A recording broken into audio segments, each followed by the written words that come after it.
Olá, meu nome é Caleb Guerra e esse é o Bienal do Livro, um podcast sobre literatura chinesa.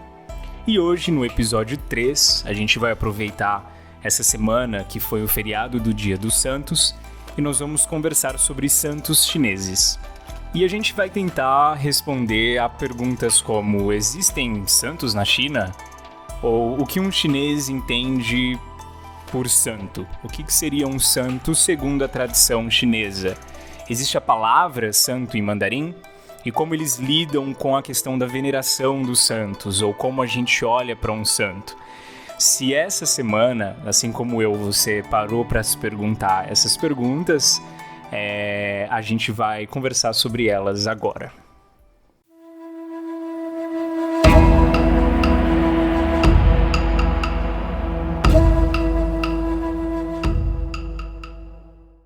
Bom, para a gente começar essa conversa, eu vou propor que a gente olhe a palavra santo no mandarim antigo, de onde veio esse caractere, qual era a sua forma mais antiga e como o conceito de santo se desenvolveu de lá para cá. Para que isso aconteça, a gente precisa tirar um pouco da nossa cabeça agora todo o significado cultural, religioso, enfim, teológico que a gente costuma dar à palavra santo aqui na nossa cultura, né, de acordo com a nossa tradição, para que a gente consiga entender como que essa palavra soa nos ouvidos de um chinês comum hoje em dia ou de um chinês da antiguidade. Bom, a palavra em mandarim para santo, o adjetivo santo, é sheng. Sheng. Então, quando quiseram traduzir o conceito de santo ocidental para o mandarim, traduziram como shengren. Ren é pessoa, sheng é santo. Então, uma pessoa santa, shengren, é um santo. Quando foram traduzir a palavra Natal para o mandarim, traduziram como Shengdangjie. Sheng de santo, Dan de nascimento e Jie de festival. Então, o festival do nascimento santo. Quando foram traduzir a palavra Santa Ceia, por exemplo, traduziram como Sheng Can. Então, uma ceia santa. Sheng é o adjetivo para santo em mandarim que foi muito usado para traduzir palavras ocidentais e explicar o conceito de santo da forma ocidental para o mandarim. A palavra Sheng foi usada muito dessa forma. E o grande problema é que quando encontraram, então, a palavra Shengren, santo, em mandarim, e foram traduzir essa palavra para a nossa língua, principalmente para o inglês, muitos tradutores fizeram isso com o inglês, mas em português eu também já vi que é assim, eles traduziram a palavra Shengren como sábio. E é entendível, na verdade, porque se eles traduzem a palavra santo, a gente tem toda uma bagagem com essa palavra. A gente vê santo de uma forma completamente diferente que um chinês vê a palavra santo. Então, a maioria dos tradutores, ao invés de fazer notas de rodapé ou se explicar, ou até mesmo fazer esse movimento, essa viagem ao passado para conceituar a palavra santo de uma forma que é corretamente chinesa, eles simplesmente decidiram traduzi-la como, a maioria das vezes, como sábio. E a grande dificuldade que eu particularmente encontro com essa tradução é porque na maioria dos livros que aparece a palavra Shengren, santo, que foi traduzida para nós como sábio, na verdade aparece a palavra em mandarim para sábio, com o caractere de sabedoria. Então esses tradutores, eles decidiram traduzir a palavra Shengren, santo, como sábio, e quando eles se depararam com a palavra sábio, ou aquele que tem a sabedoria em mandarim, eles traduziram como, às vezes você encontra a palavra príncipe sábio, ou alguém muito conhecedor de todas as coisas, mas eles tentaram adjetivar a palavra porque eles já tinham usado a palavra sábio anteriormente. Então o que a gente vai fazer hoje é ressignificar a palavra santo, Sheng, Shengren, da forma como os chineses usam ela e usavam ela antigamente.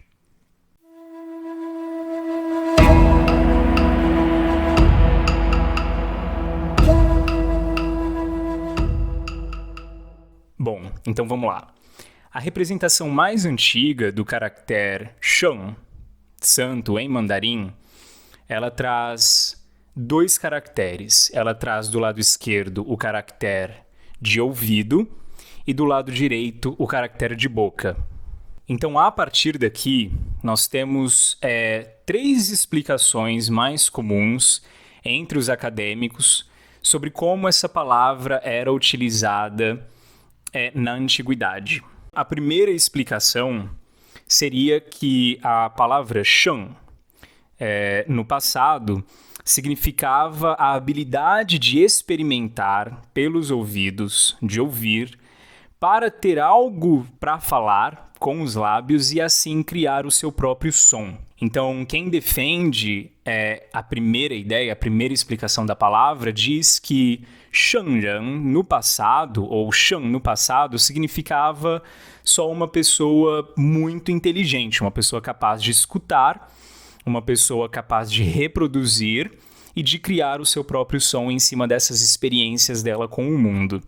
Tanto que essa forma da palavra sheng em mandarim, de ouvido e boca, há muito tempo ela era exatamente, ela tinha esse mesmo significado, era tanto santo, quanto som, quanto ouvir, todas essas palavras eram representadas por esse caractere, o caractere do ouvido com a boca. A segunda explicação, tem um grupo de acadêmicos que explica a palavra sheng, ou a forma mais antiga da palavra sheng, de ouvido e boca, como tendo o significado de conexão, ou o significado de conectar. No primeiro dicionário compilado que a gente tem, que vem da dinastia Han, que já é um pouquinho depois de Cristo, o escritor daquela época traz esse significado para a palavra sheng da antiguidade, que é exatamente o significado de conexão. E aqui tem alguns historiadores que dizem que essa parte do caractere, que é uma boca, na verdade, a representação dele significava um utensílio usado em sacrifícios. Então, adiciona-se aqui nessa parte a ideia de conexão com o divino, conexão com o sobrenatural. Então, dá à palavra sheng uma certa qualidade de contato com aquilo que a gente não vê, contato com o metafísico. Então seria, de acordo com esse segundo grupo de historiadores e de acadêmicos, a qualidade de uma pessoa que tem esse poder mais místico, mais sobrenatural, de enxergar e se conectar com o que a gente não enxerga. E tem um terceiro grupo de acadêmicos que diz que essa palavra, na representação mais antiga dela, significava uma pessoa que tinha bastante pensamentos, ou uma pessoa que tinha bastante ideias mesmo. Uma pessoa que tinha capacidade de julgar o que ela ouvia, de julgar até mesmo aquilo que ela falava, e existe uma inferência aqui para adjetivar pessoas, então, que tinham uma certa sabedoria. Uma sabedoria que geralmente a gente não tem, a gente que está mais ocupado com a vida diária, com plantar e cultivar a terra. Diz esse grupo de historiadores, de acadêmicos aqui, que a palavra sheng, então, seria um adjetivo para pessoas que gastavam a vida produzindo pensamentos para a sociedade e nos guiando com uma certa sabedoria que só elas conseguiam produzir. Tem uma certa conotação de criação, alguém que cria ideias, que desenvolve ideias que são de benefício público, de benefício para a comunidade. Lembrando que quando eu falo de representação antiga desse caractere, eu estou falando do 16º até o 10º século antes de Cristo. É realmente a forma inicial de um caractere que foi modificado durante o tempo, né? Mas essas 3 explicações do que ele significaria realmente são explicações muito antigas, explicações que datam de 1000 anos antes de Cristo para trás. E aí nós chegamos até Confúcio. Confúcio, ele viveu no 6º século antes de Cristo, e ele é considerado por muitos confucionistas que vieram depois dele como um santo, como um shengren, e ele é adjetivado dessa forma e eles o chamam assim. Mas o que então seria um santo na mente de Confúcio? E quando os discípulos de Confúcio, os confucionistas depois, quando eles usam a palavra santo para adjetivar Confúcio, o que é que eles querem dizer com isso? Para Confúcio, santo é uma pessoa que se tornou um exemplo moral e um educador da humanidade. A gente ainda vai falar muito sobre Confúcio aqui, mas é bom a gente entender que para Confúcio, a educação é algo muito importante. E exemplo moral também é muito importante. E é exatamente essas duas coisas que Confúcio usava como régua para medir quem era ou não santo. Na verdade, Confúcio ele tocou muito pouco na questão dos santos. O que nós sabemos sobre o que ele achava a respeito dos santos é muito pouco e vem do livro Analectos de Confúcio. Mas lá ele deixa claro 3 coisas. A primeira é que ele não se considera, definitivamente ele não se considera um santo. Ele acha que santo é o maior exemplo moral de todos e é o maior educador de todos. É necessariamente alguém que deu a vida pela sociedade, pelo bem do povo, que amou o povo, que conseguiu prover para a comunidade. Então, por isso, Confúcio achava que era dificílimo encontrar santo por aí. Ele não se considerava um, e ele dizia que nem aspirava conhecer a um santo, de tão difícil que era, né, encontrar um. Ele nem era uma aspiração de vida do Confúcio, encontrar-se com um santo. A segunda coisa que nós sabemos é que Confúcio fez mais ou menos uma lista no Analectos de pessoas que ele achava que tinham sido santos, ou santos que tinham andado pela terra. Então, essas pessoas são, por exemplo, o Yao, o Shun e o Yu, que são 3 caras conhecidos como os 3 imperadores lendários que viveram há muito, muito, muito tempo atrás, e que existe uma discussão acadêmica entre historiadores se eles realmente são personagens históricos ou somente personagens mitológicos mesmo. Mas Confúcio trata eles como personagens históricos, ele conta as histórias desses 3 caras, do Yao, do Xuan e do Yu, e vai falar que eles são santos, e vai falar que eles são santos justamente porque eles conseguiram amar o povo e prover para a sociedade e educá-las, e educar a sociedade, educar as pessoas humanamente. Apesar de que no Analectos de Confúcio fica um pouco confuso, porque ele dá a entender que nem esses 3 imperadores conseguiram alcançar o patamar de santo. Eles chegaram muito perto, mas faltou um pouquinho. Então, Confúcio ele realmente colocava santo de uma forma muito idealizadora, que nem ele nunca alcançaria, e talvez esses 3 exemplos que ele dava como santos, talvez nem eles conseguiram realmente se tornar santos. E claro, a 4ª pessoa que ele via como santo era o Duque de Zhou. A gente ainda vai falar do Duque de Zhou aqui. O Confúcio tem muito da sua teoria e dos seus pensamentos que vieram do Duque de Zhou, dos escritos de Zhou, dos ritos de Zhou. E para Confúcio, o Duque de Zhou tinha realmente um papel bastante especial assim, na humanidade, na história da China. Então ele era considerado um santo. E a terceira coisa que nós sabemos sobre santos a partir da perspectiva de Confúcio é de que ele achava que santos deveriam ser venerados. Então, quando a gente for ler Analectos de Confúcio ou toda a produção literária confucionista, ela vai tocar muito numa categoria de homem, numa categoria de ser humano, que era a categoria de Junzi. Junzi, às vezes, é traduzido como um homem de virtudes ou até mesmo como um homem superior, ou até mesmo como um acadêmico. Junzi era um ideal de um de um homem refinado, bem educado e cheio de virtudes morais mesmo. E por isso a gente vai ver Confúcio e os confucionistas falando que, encorajando o povo, através da educação, a se tornarem Junzi, né? A se tornarem pessoas de virtude. E nos Analectos de Confúcio, tem uma parte em que ele fala que o Junzi, né, essa pessoa de virtudes, ele tem que temer 3 coisas. Uma seria o destino, a segunda seria os ancestrais, ou os pais e as pessoas mais velhas, e a terceira seria os santos.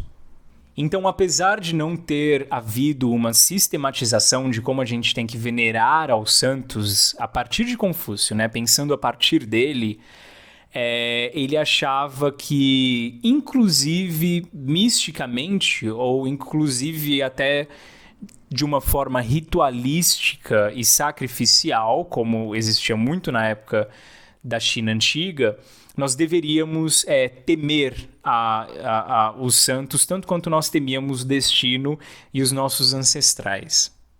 Então, talvez você esteja me perguntando assim, bom, Caleb, você acabou de falar que santo para Confúcio era uma pessoa além da compreensão humana, às vezes, uma pessoa de extrema sabedoria, um exemplo moral supremo e alguém que conseguia prover com benevolência e amor, né, para a comunidade, para a sociedade, educando o povo. Se Confúcio não se via como um santo e via que era impossível se encontrar com um santo, quando foi que os seus discípulos, quando foi que os confucionistas começaram a adjetivar Confúcio dessa forma? E a resposta é não muito tempo depois. Na verdade, bem no funeral do Confúcio.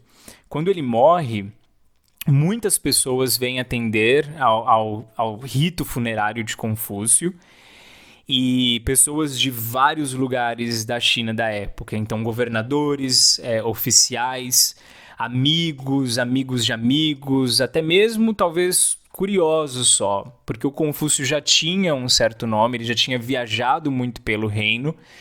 Então, quando ele morre, vêm oficiais e governadores de todas as partes do país. Aliás, de todas as partes do império. E quem foi encarregado de administrar as hospedagens para alguns desses oficiais e governadores foi um dos discípulos de Confúcio chamado Zixia. E diz um documento muito antigo que em alguma parte, porque velório naquela época também eram dias, né? E tinham certos ritos a serem cumpridos, diz que em uma parte desse processo o Zixia ficou meio bravo, ele ficou meio de saco cheio já com tanta visita, e ele perguntou para alguns dos convidados, ele fez a seguinte pergunta: esse funeral, esse velório não é um santo enterrando pessoas comuns. São pessoas comuns enterrando um santo. Então, o que tem de bom para vocês verem aqui? E esse desabafo acabou coroando Confúcio como santo pela primeira vez. E é a primeira vez que nós temos esse adjetivo conectado com a pessoa de Confúcio, né, que nós temos em documentos antigos mesmo registrados. Essa é a primeira vez que alguém trata Confúcio como um santo, bem logo depois dele morrer. E claro, o segundo maior pensador confucionista, um cara chamado Mencius, ou Menzi em mandarim, ele já sistematiza melhor essa ideia. Para ele, santo é algo... uma pessoa que todos nós podemos nos tornar. Ele cria o conceito de Cheng. Cheng é se tornar. Sheng é santo, né? Então ele cria o conceito de se tornar santo. E ele realmente tem uma sistematização melhor de como todos nós temos a possibilidade e como nós deveríamos buscar o objetivo final, ou ter como objetivo final das nossas vidas nos tornarmos Shenran, nos tornarmos santos. E claro, a partir daí, os pensadores confucionistas vão então olhar Confúcio como um padrão de moralidade, como um padrão de um santo perfeito, né? Ou um padrão de alguém, de um exemplo a ser seguido, alguém que realmente gastou a vida educando humanamente as pessoas, trazendo a educação para pessoas mais pobres, até eu acho que a gente pode usar a palavra democratizando o acesso à comunicação e distribuindo isso no reino, distribuindo essa ideia. E a partir daí, então, santo e Confúcio são duas palavras que andaram muito juntas no decorrer da história. Bom, então, para concluir, a gente vai pensar o seguinte, de que, apesar dos chineses traduzirem a palavra São Paulo, a cidade de São Paulo, como Sheng Paulo, né? Sheng, São Paulo, Paulo, São Paulo, na verdade, quando você diz Shenran, quando você diz santo, ou o que é santo para você, um chinês tem uma ideia completamente diferente da ideia que nós temos sobre santo. Geralmente na nossa cabeça vem uma bagagem bastante religiosa, de canonização, de Vaticano, né, de Roma. Enfim, a gente já tem toda uma estrutura montadinha para a palavra que chineses não têm. Santo, na China, sempre remeteu à ideia desses imperadores antigos, os criadores ou os fundadores da civilização chinesa, que muito fizeram, né, na labuta diária de amar e ser benevolente ao povo e de prover educação para a comunidade, através da sabedoria, através dessa conexão, talvez, que eles tinham com o transcendental ou com o mundo sobrenatural, através dessa sensibilidade que eles tinham com as coisas do mundo em si, as questões sociais mais importantes, as mais difíceis de resolver, esses santos, essas pessoas conseguiram passar isso para a sociedade, conseguiram prover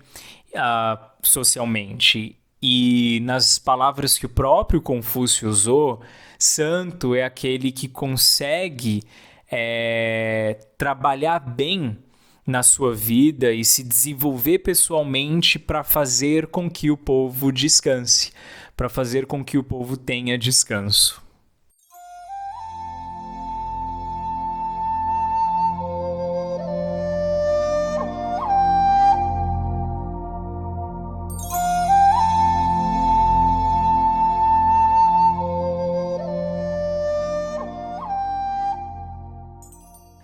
Meu nome é Caleb Guerra e esse foi o episódio de número 4 do podcast Bienal do Livro, um podcast onde a gente fala sobre literatura chinesa. Como a gravação já ficou bastante grande, eu vou deixar para falar sobre os santos segundo a tradição taoísta numa outra oportunidade.